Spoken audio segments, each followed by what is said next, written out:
Live 24 news, সত্যের সন্ধানে প্রতিদিন।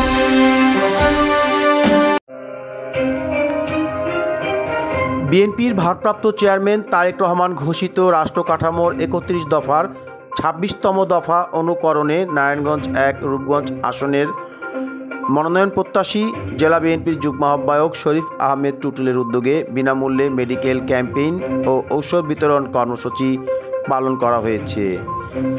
২৩ অক্টোবর বৃহস্পতিবার দিনব্যাপী রূপগঞ্জ উপজেলার ভুলতার আল্লাহদান আড়ত মাঠে দিনব্যাপী এই ক্যাম্পেইনের আয়োজন করা হয়। এতে প্রধান অতিথি হিসেবে উপস্থিত ছিলেন নারায়ণগঞ্জ জেলা বিএনপির যুগ্ম আহ্বায়ক শরীফ আহমেদ টুটুল। বিশেষ অতিথি হিসেবে উপস্থিত ছিলেন যুবদলের কেন্দ্রীয় নির্বাহী কমিটির সাবেক যুগ্ম সাধারণ সম্পাদক সাব্বির আহমেদ দীপু, জেলা ছাত্রদলের সাবেক সহসভাপতি মাসুদুর রহমান, উপজেলা বিএনপির যুগ্ম সাধারণ সম্পাদক মাসুদ বাবুল, আনোয়ার আবদুল্লাহ, বিএনপি নেতা সাইফুল ইসলাম হিরণ মাস্টার, নিঝুমপল্লী রিসোর্টের চেয়ারম্যান আবুল হোসেন, বিএনপি নেতা মশিউর রহমান সোহেল সহ স্থানীয় বিএনপির নেতাকর্মীরা।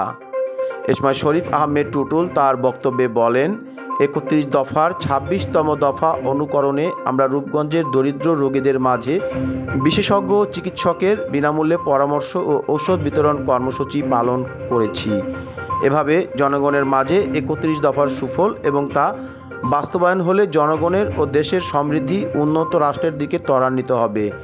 তাই ধানের শীষে বিজয়ী করার জন্য মাঠে আছি। বিগত সময়ে জেল জুলুম, আওয়ামী অত্যাচারে পরীক্ষিত হিসেবে নারায়ণগঞ্জ ১ আসনে বিএনপির মনোনয়ন সুযোগ পেলে জনগণের পাশে ছিলাম এবং থাকব। নারায়ণগঞ্জের রূপগঞ্জ এলাকা থেকে মুশফিকুর রহমান, লাইভ 24 নিউজ। যাতে এই স্বাস্থ্যসেবা নিয়ে আমরা রূপগঞ্জবাসীকে নিয়ে সামনে যদি আল্লাহ পাক সুযোগ দেন, সার্বিকভাবে রূপগঞ্জ ঢাকার এত কাছে থাকা সত্ত্বেও বিশেষত কোনো হাসপাতাল নাই, বড় একটা হাসপাতাল নেই।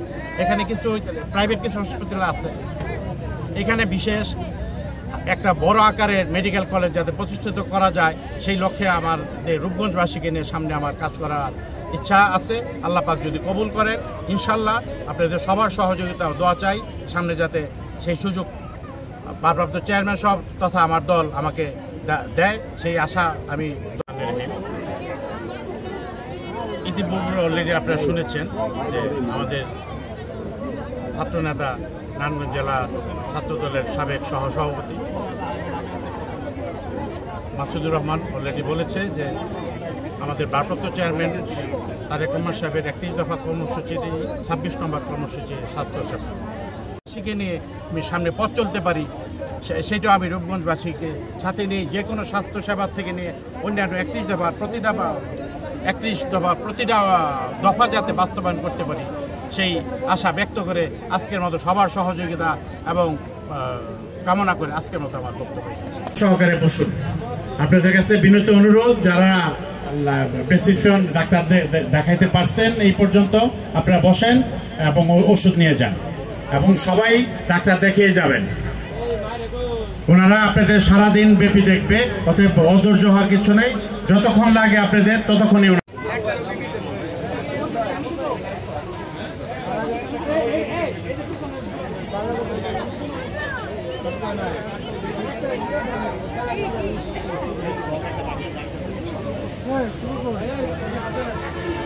আয়োজনে এই মেডিকেল ক্যাম্প করা হচ্ছে। এখানে হাজার হাজার গরিব দুঃখী মহিলা এবং মায়েরা এসেছেন চিকিৎসা নিতে। এই টুটুল ভাই আমাদের রূপগঞ্জের ১ আসনে মনোনয়ন প্রত্যাশী। আমি আশা করব তারেক রহমান সাহেব যেন ওনাকে মনোনয়ন দেন। উনি একজন সত্যি কাছে থাকার পরও স্বাস্থ্য সেবাটা অতটা প্রতুল না, অনেকটা অপ্রতুল। এই অপ্রতুলতাটাকে কেটে উঠে আমরা ভবিষ্যতে যদি উনি কোনো সুযোগ পায় এবং সুযোগ পাবে আশা করতেছি, ওনার মতো লোক মানুষের জন্য কল্যাণকামী মানুষ হিসাবে প্রয়োজন। আমরা চাচ্ছি আগামী জাতীয় সংসদ নির্বাচনে নারায়ণগঞ্জ ১ তথা রূপগঞ্জ থেকে জনাব শরীফ আহমেদ টুটুল অ্যাক্টিং চেয়ারম্যানের সর্বোচ্চ বিবেচনা বোধ থেকে আমরা আশাবাদী যে উনি মনোনয়ন পাবেন এবং মনোনয়ন পাওয়ার পরে সবাইকে নিয়ে, সমস্ত রূপগঞ্জবাসীকে নিয়ে ইলেকশন করে ইলেক্টেড হয়ে এই রূপগঞ্জকে আধুনিক স্বাস্থ্যসম্মত সম উপযোগী একটা বিশেষায়িত হসপিটাল যেন বিনির্মাণ করতে পারে, আমরা ওনার কাছে সেই আশাবাদ ব্যক্ত করছি। এবং আমরা সর্বোপরি মহান আল্লাহ রাব্বুল আলামিন বলতে হয় তাহলে বলতে পারি আমরা যে আমাদের ফ্যামিলিগত ব্যাকগ্রাউন্ডের মধ্যে প্রায় 200 বছর যাবৎ ধরেন আমরা সমাজের সাথে বিভিন্নভাবে আমাদের পূর্বপুরুষরা সম্পৃক্ত, সেটা স্কুল, মসজিদ, মাদ্রাসা, কবরস্থান বিভিন্নভাবেই জড়িত। সেইটারই ধারাবাহিকতায় আমাদের আজকের এই বড় পরিসরে ভুলতাতে আমাদের স্বাস্থ্য ক্যাম্প। এই স্বাস্থ্য ক্যাম্পে যত রুগীরা আসতেছেন এটা একটা খণ্ডিত একটা অংশ।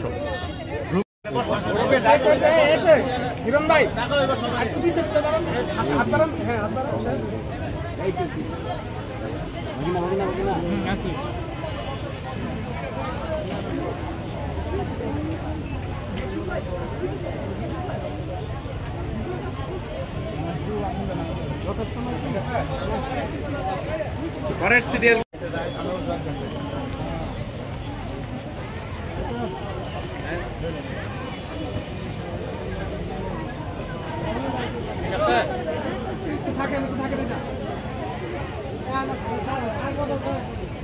হয়েছে যথেষ্ট। ওকে ভাই, ধন্যবাদ ভাই, ধন্যবাদ।